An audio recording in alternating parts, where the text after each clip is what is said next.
राम राम किसान भाइयों, मैं नितिन फिर से हाजिर हूँ आपके अपने चैनल नितिन देओल में। किसान भाइयों, आज हम बात करेंगे रविवार कमेंट बॉक्स के बारे में।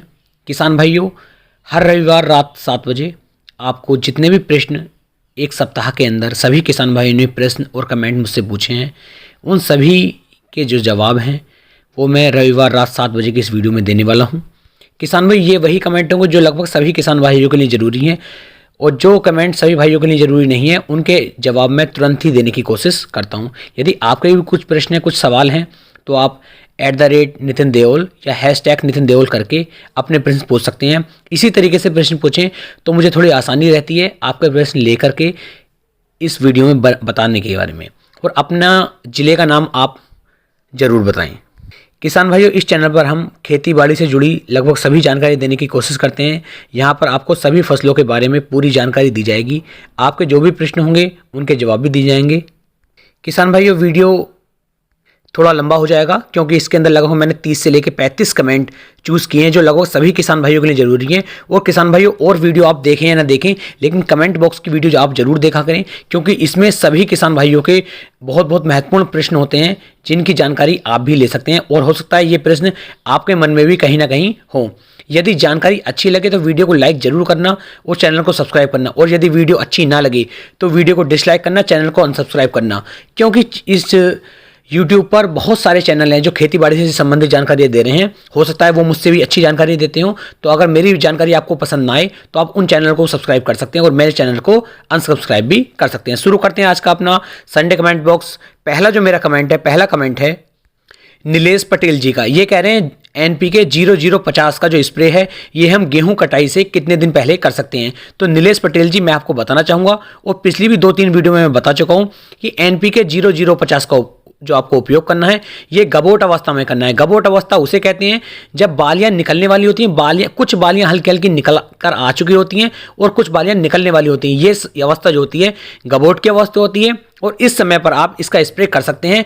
120 से लेकर 140 लीटर पानी के अंदर NPK 0050 मिक्स करें और इसका स्प्रे अपनी गेहूं की फसल पर आप कर सकते हैं। दूसरा कमेंट है, अगला प्रश्न है किसान भाइयों नीतीश कुमार जी का। ये कह रहे हैं कि गन्ने की फसल पर सागरिका और कोराजन का उपयोग कब करना चाहिए।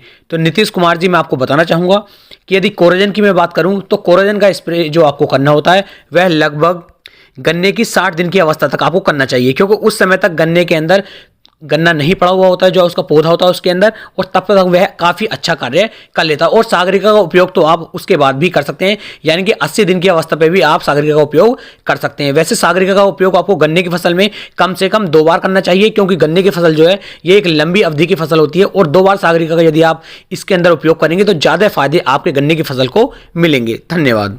तीसरा कमेंट है किसान भाइयों शिवराज चौहान जी का। ये पूछ रहे हैं चने का उत्पादन हम किस तरीके से बढ़ा सकते हैं। तो शिवराज चौहान जी, मैं आपको बताना चाहूँगा कि आपने ये नहीं बताया कि इसके अंदर आप क्या लगा चुके हैं और क्या नहीं लगाया है, लेकिन फिर भी मैं आपको तरीका बता देता हूँ कि आप इसके अंदर सागरिका का उपयोग एक बार अवश्य करें, क्योंकि सागरिका का उपयोग यदि आप इसके अंदर करते हैं तो आपका जो उत्पादन है यह काफ़ी ज़्यादा बढ़ सकता है। और यूरिया का उपयोग भी आप इसके अंदर करते रहें। लेकिन एक बात का ध्यान देना है कि जो आप सिंचाई करते हैं, सिंचाई करने का समय आप बिल्कुल भी ना भूलें। कि ऐसा ना करें कि सिंचाई की अवस्था आज है और आप 8 दिन के बाद सिंचाई कर रहे हैं। सिंचाई सबसे मेन है, सबसे पहले आप सिंचाई का ध्यान दें।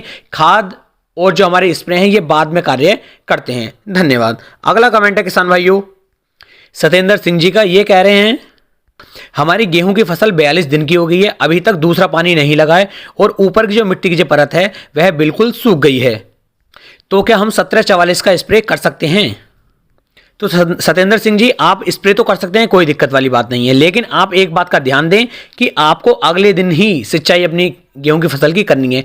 ऐसा ना करें कि आज स्प्रे कर दिया और स्प्रे के बाद 4 दिन बाद आप सिंचाई करेंगे तो आपको आपके स्प्रे का कोई भी फायदा नहीं मिलेगा।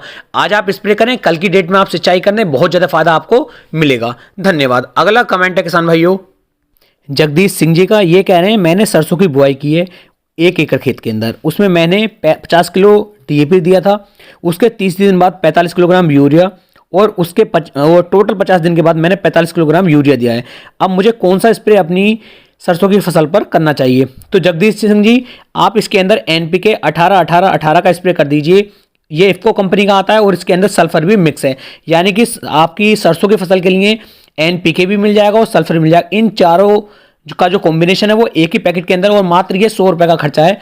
120 से लेकर 140 लीटर पानी के अंदर मिक्स करके आप इसका स्प्रे अपनी सरसों की फसल के ऊपर कर सकते हैं। किसान भाइयों, अगला कमेंट है उगेर सेन जी का। ये पूछ रहे हैं सरसों में कौन सा फंगिसाइड स्प्रे करें। तो उगेर सेन जी, मेरी जो राय है, मेरी पर्सनल राय ये है कि आप इसमें सल्फर का स्प्रे करें। यदि सल्फर का स्प्रे आप अपनी सरसों की फसल के ऊपर करते हैं तो इसके बहुत ज़्यादा फायदे होते हैं, और इससे जो फंगस होती है सरसों के ऊपर वो भी बिल्कुल ख़त्म हो जाती है। किसान भाइयों, अगला कमेंट है मनीष कुमार यादव जी का। ये कह रहे हैं सर मेरी गेहूं में हर्बिसाइड डालने से थोड़ा पीलापन आ गया है, कैसे ठीक होगा। मैंने जो स्प्रे किया था उससे गेहूं की फसल पीली भी पड़ गई है। और भी थोड़ा सा इनका कमेंट है, लेकिन उसमें टेक्निकल नेम दिए हुए हैं। अब मैं इन्हें बताता हूं कि किस तरीके से आप अपनी फसल को पीले होने से बचा सकते हैं। तो मनीष कुमार यादव जी, मैं आपको बताऊं कि आप NPK 19-19-19 ले लीजिए और इसके साथ में आप सागरिका मिक्स कर लीजिए।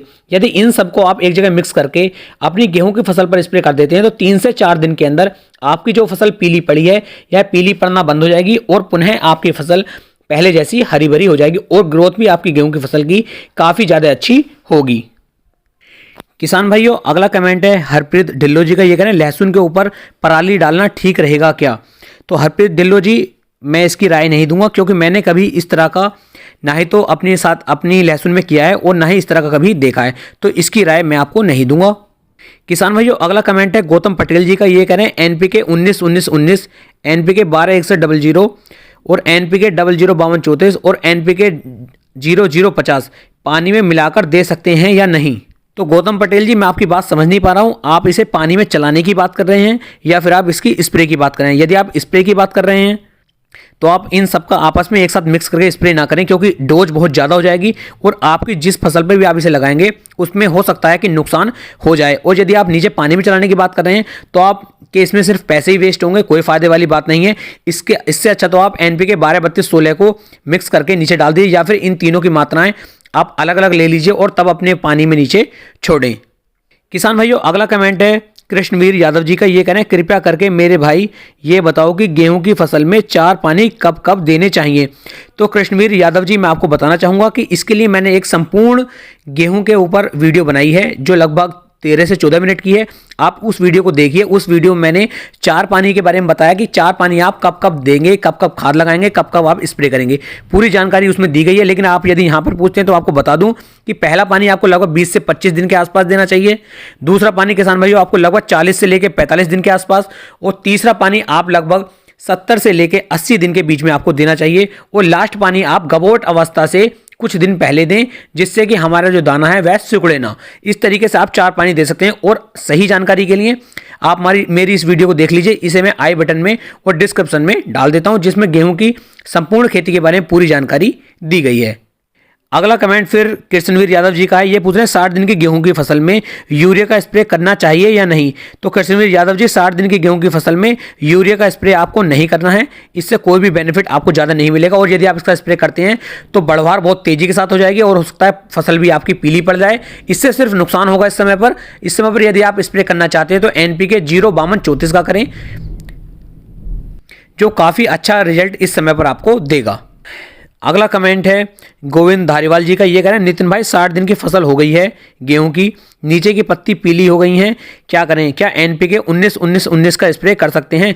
तो गोविंद धारीवाल जी, इस समय पर आप NPK 0-52-34 का स्प्रे इसमें करें, और अगर यदि आप चाहें तो इसके अंदर सागरिका की मात्रा भी लगभग 400 से 500 ml प्रति एकड़ के हिसाब से मिक्स कर लें और तब इसका स्प्रे करें। आपकी जो फसल पीली पड़ रही है यह पीली पड़ना बंद हो जाएगी।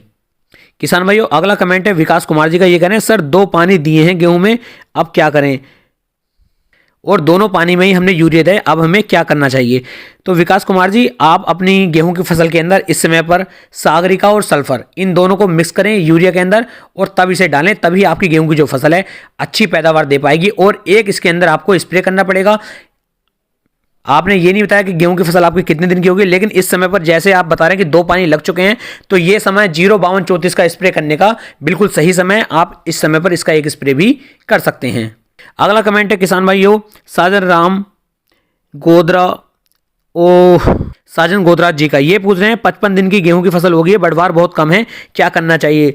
तो साजन राम जी, मैं आपको बताना चाहूंगा कि आप NPK 19-19-19 और साथ में सागरिका, इन सबको मिक्स कर लीजिए। सागरिका की जगह आप बायोवीटा भी ले सकते हैं, ऐसा नहीं है कि सागरिका ही ली जानी है, आप बायोवीटा भी इसकी जगह ले सकते हैं। और इसका स्प्रे यदि आप अपनी गेहूं की फसल पर करते हैं, जो बढ़वार आपकी कम हो गई है यह बढ़ना शुरू हो जाएगी। और एक वीडियो आप मेरे व्हाट्सअप नंबर पर जरूर सेंड करें, ताकि मैं उसमें देख सकूं कि आपकी जो गेहूं की फसल है इसके अंदर क्या कमी है। कहीं ऐसा तो नहीं है कि उसके अंदर जिंक या सल्फर की कमी हो।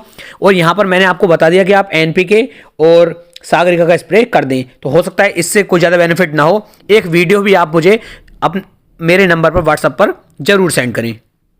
किसान भाइयों, अगला कमेंट जो है, ये अगला कमेंट है रामवीर रावत जी का। कहना है सर हमारी गेहूं 65 दिन की हो गई है, पीलापन बहुत है, कौन सी स्प्रे करें।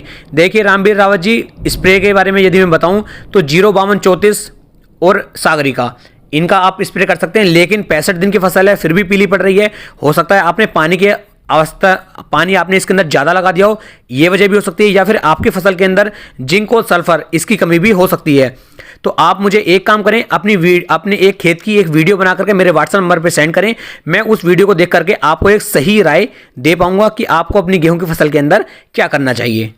किसान भाइयों, अगला कमेंट है नरेंद्र पाल सिंह राणा जी का। ये कह रहे हैं भाई जी हमारी ज़मीन बहुत सख्त है, जब हम गेहूं में पानी लगाते हैं तो पानी खेत में वैसे ही 15 से 18 दिन तक खड़ा रहता है, इसका कोई समाधान बताओ जिससे ज़मीन पानी सोखने लगे। तो नरेंद्र पाल सिंह जी, मैं आपको बताना चाहूँगा कि आप अपने खेत के अंदर अगली बार से जब भी किसी फसल की बुआई करें, उसके अंदर गोबर की जो सड़ी हुई कंपोस्ट खाद होती है उसकी मात्रा अपने खेत के अंदर जरूर डालें। और वेस्ट डिकम्पोजर का नाम आपने शायद सुना हो, ना सुना हो तो उसके लिए वीडियो आप मेरे चैनल पर जाकर के देख सकते हैं। वेस्ट डिकम्पोजर का घोल बनाएं और उसे आप हर पानी पर, आपकी गेहूं की फसल हो, गन्ने की फसल हो या फिर धान की फसल हो, हर फसल में आप उस वेस्ट डिकम्पोजर के घोल को चलाएं। यदि ऐसा आप 6 महीने तक करते हैं तो 6 महीने के अंदर ही आपकी जो गेहूं की जो आपकी जो मिट्टी है, जो आपका खेत है, वह पानी सोखना चालू कर देगा। और आपकी जो भी फसल आप बुआई करेंगे उस खेत के अंदर, वो बहुत ही शानदार और बहुत ही अच्छा रिजल्ट फिर देगी। उम्मीद है मैं आपको एक सही और अच्छी जानकारी दे पाया हूं। किसान भाइयों, अगला कमेंट है प्रतीक यारंदे जी का। ये कह रहे हैं खरपतवार के लिए कौन सी दवा अच्छी है, एक सही जानकारी आप हमें दें। ये औरंगाबाद महाराष्ट्र से बोल रहे हैं, कह रहे हैं आप काफ़ी अच्छी जानकारी देते हैं। तो प्रतीक यारंदे जी, मैं आपको बताना चाहूँगा, इसके लिए मैं एक वीडियो बना करके दे चुका हूँ, जिसके अंदर मैंने खरपतवार के लिए 2 दवाएं उसमें बताई हैं। पहली है वेस्टा और दूसरी है आपकी ब्रॉडवे। इन दोनों को में से किसी भी एक को आप ले सकते हैं और उसका स्प्रे अपनी गेहूं की फसल पर कर सकते हैं। इससे जो खरपतवार है वह खत्म हो जाएंगे। और वीडियो का लिंक मैं डिस्क्रिप्शन में या फिर आई बटन में आपको दे देता हूँ, आप उस वीडियो को देख सकते हैं, जिसमें आपको पूरी जानकारी अच्छी तरीके से दी गई है। किसान भाइयों, अगला कमेंट है गजेंद्र सिंह जी का। ये कहना है सर गेहूं में 50 दिन की गेहूं की फसल हो चुकी है, एनपीके 18-18 का स्प्रे कर सकते हैं। गजेंद्र सिंह जी, बिल्कुल आप एनपीके 18-18-18 का स्प्रे इसके ऊपर कर सकते हैं।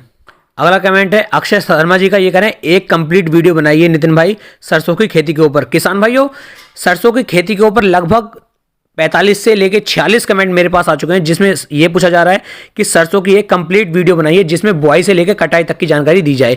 इसके लिए किसान भाइयों, कल शाम 7 बजे जो वीडियो आएगी, उस वीडियो में पूरी कोशिश करूंगा आपको एक सही और अच्छी जानकारी देने की, जिसमें मैं सरसों की खेती के ऊपर एक कंप्लीट वीडियो बना करके कल रात 7 बजे तक आपको दे दूंगा। अगला कमेंट है मांगे राम जी का। ये कहना है सरसों में एनपीके के बाद क्या पानी लगाना जरूरी है। तो मांगे राम जी, बिल्कुल, अगर एनपीके का स्प्रे कर रहे हैं आप या फिर आप नीचे डलवा रहे हैं तो उसके बाद पानी आपको देना चाहिए। यदि आपके खेत के अंदर नमी है और काफ़ी अच्छी नमी है तो आप पानी ना दें, कोई दिक्कत वाली बात नहीं है। अगला कमेंट भी सेम ऐसा ही है कि सरसों की फसल के ऊपर पूरी वीडियो बनाइए, आपको ये वीडियो कल मिल जाएगी। अगला कमेंट है किसान भाइयों राजेंद्र गौर जी का। ये कह रहे हैं पोटास बाली के समय स्प्रे करना या फिर जमीन में डालना ठीक रहेगा, इसके लिए आप हमें राय दें।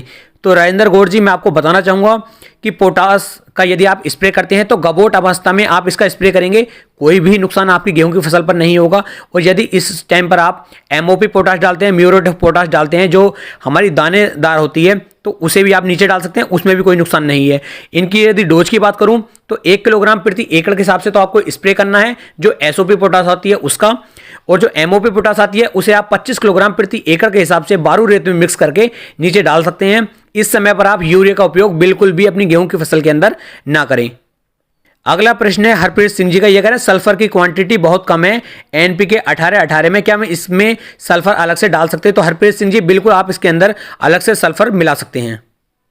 किसान भाइयों, अगला कमेंट है नितिन कुमार जी का। ये कह रहे हैं खरपतवार नासी डालने के कितने दिन बाद पानी लगा सकते हैं। तो नितिन कुमार जी, यदि आपने खरपतवार नाशी का उपयोग आज किया है तो आज से आप कम से कम 7 से 8 दिन के बाद पानी चला सकते हैं, उसके अंदर कोई भी दिक्कत नहीं होगी। लेकिन एक बात का ध्यान दें, जब आप खरपतवार नाशी का उपयोग करते हैं उस समय पर आपके खेत के अंदर नमी होनी बहुत जरूरी है। यदि नमी आपके खेत के अंदर नहीं होगी तो आपको कोई भी फायदा नहीं मिलेगा। खरपतवार जो है जो के त्यों खड़े रहेंगे, आपके खरपतवार खत्म खेत से नहीं होंगे।